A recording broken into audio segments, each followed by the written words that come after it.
All right, so that's the basic skeleton of that rhythm. Now I want to add a little slight embellishment to it just to fill in the rhythm a little bit. So we'll start with just doing, add a little ka note in front of the first tek. So we'll speak it as Dun-ka-tek-tek, Dun-tek-tek, Dun-ka-tek-tek, Dun-ka-tek-tek.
Sorry, I was actually in my head going into this next embellishment where there's a ka in front of both teks. So previously, or just now, we were doing Dun-ka-tek-tek. This time it will be a Dun-ka-tek-tek, Dun-ka-tek-tek, Dun-ka-tek-tek, Dun-ka-tek-tek, Dun-ka-tek-tek, Dun-ka-tek-tek,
So seeing these three variations on the same skeleton rhythm, you can see how you can really change the dynamic of what you're playing, not by touching the speed or the sound, but just by adding those little embellishments and filling the rhythm in. It makes it feel like it's getting bigger, or there's more energy being added to it, just by filling it in. Okay, so I wanted to play that rhythm again. This time we'll pick up the tempo just a little bit. That's a nice relaxed tempo. I could see a lot of, as I'm playing it, see a lot of very slow, sort of snaky, almost, I think of like Fat Chance style, slow improvisation to that rhythm. I don't know, I feel like it's very well suited to that. But yeah, so, and you'll see just by changing the tempo that it can have a big difference in terms of energy. So let's try that skeleton again. This time we'll take it tack, tack, tack, tack, tack, tack, tack, tack, tack, tack, tack, tack, tack, tack, tack, tack, tack,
Alright, so that's a little intro on our Malfuf rhythm.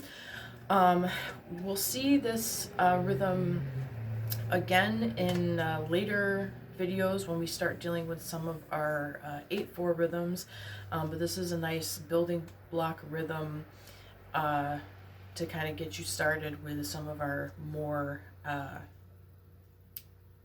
involved patterns. Okay, so as always, take that with you, practice it a little bit on your own, and join me for the next one. Thank you.